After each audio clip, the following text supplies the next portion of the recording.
This is Sybert signing into Generals Evolution on the map Defcon 6 for Classic 3v3, kicking it off as the GLA playing the Toxin in the north. This is DaGroove, possibly a Dutch player.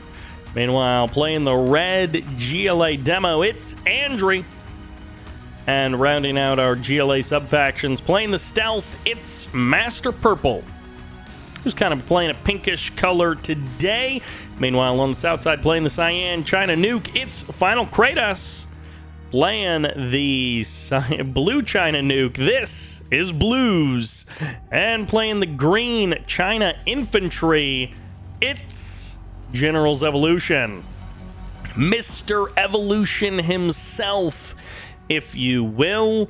And we have a 3v3 on the map Defcon. I'm not a huge fan of this map, but I've cast, I don't know, 4 or 5 Gen Evo games on various maps, and I had to trash them all because they just weren't good games. So I'm back on Defcon 6, and I am hoping that this is a good one, because I don't want to do another 20-minute recording and then have nothing to show for it. But we'll see how it goes.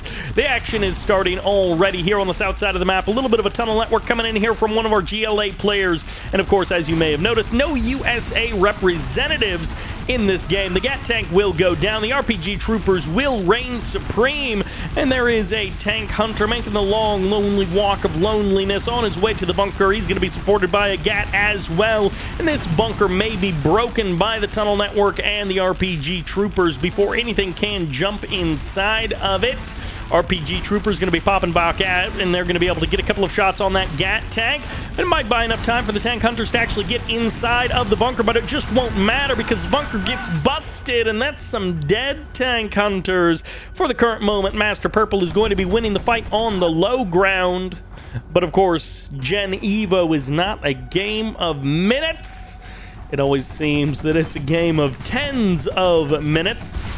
So losing one fight early on is not necessarily the end of the world here for FinaLKratosS, who will be losing a dragon tank as well. I feel like this is starting to add up, but on Defcon 6, walking up these ramps in through the choke point into people's main bases can be so difficult. We have seen so many armies die on those foothills that I just don't believe anything is significant. That's a 3-minute nuke.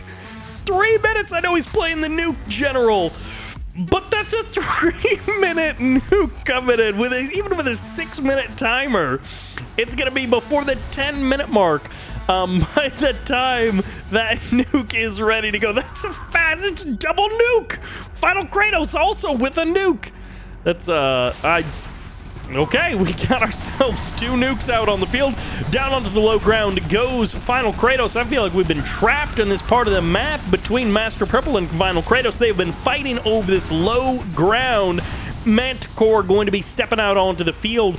One of the new Gen Evo units, of course, not present in the original 0 hour. That quad cannon will not be able to make it into the tunnel, but guess what? Surprise! He's got some friends. 3 more quads, 3 more Manticores heading out onto the front line. The listening outpost is now here, and back into the middle of the map for the update on the expansions.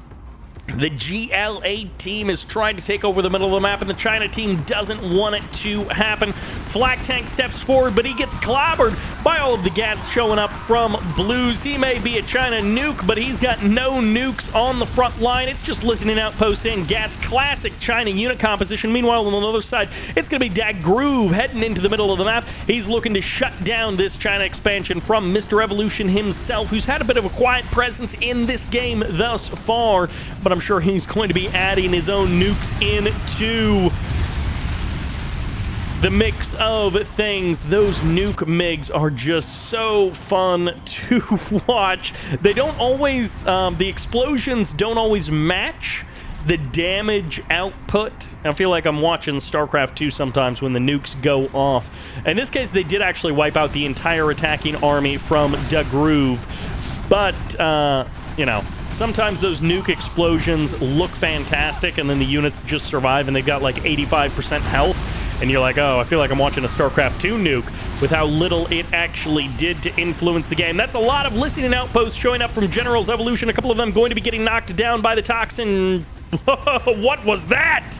That was a bunch of nukes firing off. The Manticores and the flak tracks getting knocked down as those quad cannons not surviving the nuclear assault. I feel like Blues is getting some absolute massive damage done with these nuclear MiGs. He went fast for that propaganda center, fast for that airfield, and even faster for that nuclear missile silo. Now back on the south side of the map, it's going to be Overlords coming out from FinaLKratosS, stepping down onto the bottom side, stepping down onto the low ground, I should say, in the southern part of this map. He's got himself nuclear overlords, 3 of them heading out onto the front line. It's going to be flak tanks here, courtesy of Andrey, heading into the front line to fight toe-to-toe with those nuclear overlords. And for the current moment, nuclear overlords are kind of running scared for the hills. I think he's actually trying to kite with nuclear overlords, not letting the massive GLA units actually close the distance, stopping them from all being able to fire at the same time. Tunnel network trying to be established here, but that's a lot of firepower right here on the front line. And we're starting to see buggies making their way out onto the map. It looks like mostly courtesy of Andrey, who hasn't had a huge influence on this game, but it looks like Andrey has been teching up, and oftentimes GLA players do rely on those rocket buggies to get anything done. Quad cannons are good, Scorpions are good, but rocket buggies are often the real punch that you need to move the needle on actually winning the game. Everything else is about defense and smaller trades, and rocket buggies, when used correctly in a hit-and-run way, can be what breaks open the game for a GLA player. The tunnel network actually gets shut down there, and there's just flak tanks running for the high ground. They're going to try and circumvent the fight with these nuclear overlords, leave the nuclear overlords for the rocket buggies to pick off bit by bit. And can the flak tanks actually get into the back line of FinaLKratosS to be able to do anything? A fresh airfield going to be deployed onto the high ground there, as FinaLKratosS is looking to deploy some of his nuclear MiGs of his own to help him with that defense. Meanwhile, on the other side of the map, it's going to be GeneralsEvolution trying to step up to the hill and invade DaGroove's home base. He's trying to go for the heartland of DaGroove. Nuclear overlords going in on those flak tanks as nuclear MiGs drop the bomb. That was perhaps some friendly fire happening as nuclear overlords meeting up with the nuclear MiGs sort of at the same time there. And for the current moment, DaGrooveNL is going to have a hard time actually shutting down this attack. He just doesn't have a lot of units on the front line to deal with all of these listening outposts. This is a significant number of listening outposts. A couple of Inferno cannons are here as well, and if they line up their shots fast enough, then they can ignite those firestorms. I think it needs all 3 of them to fire 2 shots to be able to ignite the firestorm. Maybe. All right. There we go. Firestorm did ignite. All 3 of them lined up a shot, and maybe there was one previous shot that was still burning before that. Oh, this is so many nuclear MiGs coming in. And as you can see, sometimes the explosions actually, the VFX of the explosions outmatch how much damage they actually do, as the supply stash and the tunnel network both survived. A 3rd building did end up going down, but the other 2 did survive. Manticores ready to go. The first nuke is going to be fired off here onto the high ground. It goes, and MasterPurple just taking some massive damage here. And I was a little bit wrong. DaGroove was able to push back GeneralsEvolution, maybe a little bit with the help of Andrey here on the high ground. These tunnel networks and rocket buggies. Ooh, the rocket buggies getting caught by that Inferno. They will end up going down. And I think that was a carpet bombing plus a, oh no, it was a mine drop, a cluster mine plus a nuke on top. And there's the second nuke of the game ready to go. And we can hear it impact far, far away. It's going to be here in the south on the expansion, burning down anything that was there. More nuclear MiG shots going to be lining up, and those nuclear MiGs just doing so much damage over the course of this game. Even a nuke cannon getting in on the action. MasterPurple just getting blasted time after time. 2 nukes and some superpowers and nuclear MiGs all piling in the damage. This must be is this the nuke cannon? More nuclear, this is just more and more nuclear MiG bombing runs. Yes, they are. The, 8 nuke MiGs invested early on from Blues have been paying huge dividends as he has been knocking on MasterPurple's door. He has been blasting away at this GLA fortress. And, well, it looks like one nuclear overlord is going to die on the hill as they try to step up. But there's going to be the arty strike called in. Is this an arty strike directly onto that palace? It may very well be. And, yep, it's going to follow up and knock down the palace. So the first couple of strikes did manage to do a little bit of damage, but it was the arty strike that finished off the palace. Couple of quad cannons, couple of scorpions going to be moving in. This is called off GeneralsEvolution, pretty much entire army. It was postured over here on the ramp, ready to invade DaGroove's base, ready to test Andrey's help to see if Andrey would help out yet again. Meanwhile, we see on the south side the MiGs returning home after another successful bombing run. More and more MiGs just racking up those kill counts on more and more GLA buildings. The nuclear reactors are getting burned down by the firestorm. Perhaps a little bit more friendly fire than damage to enemies. But this map really is getting split up, and it feels like it has been Team Blue with their foot on the gas pretty much this entire time. The attacks haven't always been successful. They haven't always done big damage, but you can see that they have been building up over time. And now DaGroove has sent his army deep into his opponent's base, and he's managed to do some damage. Arty strike on the oil derricks gets both of them as well. And now this split attack from Blues and GeneralsEvolution, both going to be attacking DaGrooveNL at the same time. Andrey is going to have to send over a ton of units to defend this base to be able to hold off this attack. But at the same time, Andrey, any reinforcements that he does have are being distracted by Blues' tanks trying to walk up into the base, and Blues sending over a massive wave of nuclear MiGs will break open the front line of MasterPurple's base, opening the door for the nuclear overlords of FinaLKratosS to step into the base, and that is a fully heroic Scorpion that has been doing massive damage in the back of GeneralsEvolution base. But I shouldn't be saying massive damage because that one tank individually is doing a lot for a single tank, but it's not doing a lot to change the course of the game. A Rebel Surprise managing to sneak its way into this base. Maybe that was a demo Rebel. Oh no, they absorbed some nuke shots. So I'm not sure how much of that damage was actually done by the Rebel Surprise and how much it was done by the nuclear forces of Blues. And some of these might be demo Rebels. No, those are stealth Rebels, so they will just die quietly as the truck runs them over. And as it feels like the game calms down just a little bit again, Andrey, DaGroove, MasterPurple, all feeling like they have been on the back foot for the majority of this game. Scuds now making their way out onto the map, and a Scud Storm from MasterPurple here on the north side of his base. But it is typically harder for GLA players to get out those super weapons and be able to use them, and part of it is they do require windmills to be built.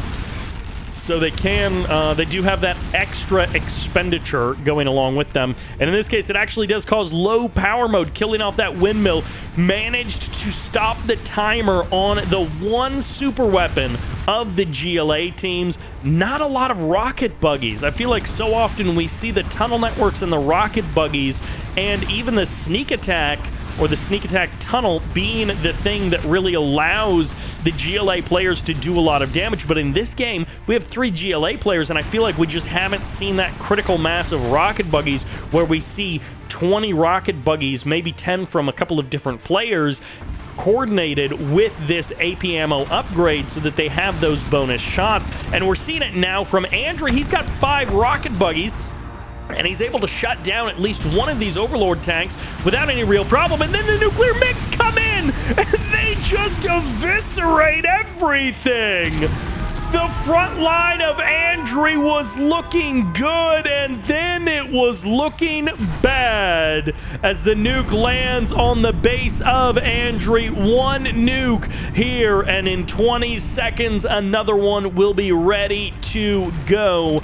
They can hit in the north or in the south, and these nuclear strikes have been taking down the GLA army. The air forces of Blues and FinaLKratosS have been doing massive damage to the GLA team for basically 15 minutes. Almost the entirety of this game, we have seen Blues send out strike after strike after strike to hit strategic targets.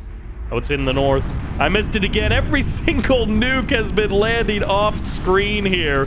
But we've seen Blues launch strike after strike after strike, both against strategic targets, knocking down key infrastructure, but then also just eliminating groups of attacking units and groups of defending units. So he's been using them both as a way to shut down key infrastructure and a way to stop armies and slow armies down. Arty strike coming in. Iron Dragons coming in. Everything that the Chinese player has. It's going to be a carpet bomb on top of the war factory, on top of the oil derrick as well. Knocks down one of the war factories. Iron Dragon comes in on top of the Stinger sites. And now what is this, cluster bomb? I'm not actually sure what that was. Okay, yeah, it was a cluster bomb, or a cluster mine drop over there. Meanwhile, on the north side of the map, we've hardly even been paying attention to it, but GeneralsEvolution has just been crushing through the base of DaGroove. This is now effectively a 2v3 with 2 GLA players remaining versus the 3 Chinese players on the sort of south side of the map.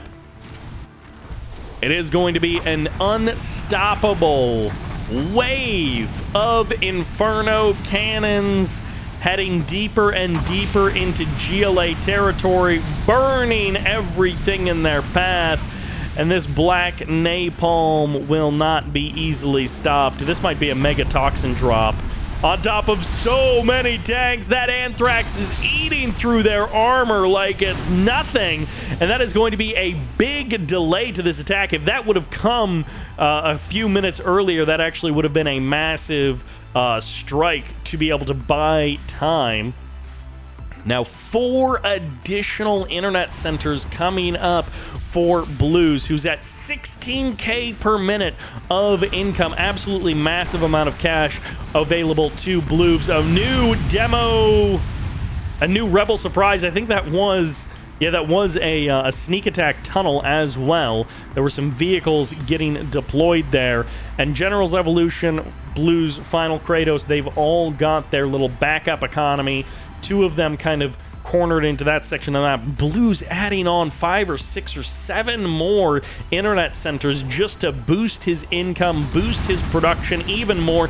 And now FinaLKratosS with 2 random nuclear overlords cutting into the 3 o'clock position, just finding a weakness anywhere they can in these GLA players' armor, excuse me, and managing to knock it down. FinaLKratosS, his attack will be the strike that sends MasterPurple out of the game, and Andrey as well. And DaGrooveNL, I don't think is going to stick around for too much longer. There we go. He did have a Scud Storm about ready to finish up, and that will be it. The GG comes out, and it was a long, slow, steady push. It kind of just felt like Blues, FinaLKratosS, and GeneralsEvolution were slowly driving the knife in. MasterPurple, Andrey, and DaGroove not quite able to respond as well as they liked. They were knocking away those attacks here and there, but they were never able to strike deep into enemy territory and do enough damage.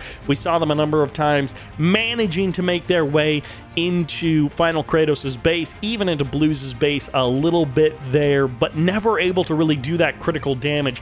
If one of those attacks had done a bit more, they could have actually knocked one of the Chinese players out of the game and maybe even found victory for themselves. But that will do it for this game, for this video. Thank you all very much for watching. I hope you enjoyed it. And this is Sybert, signing out.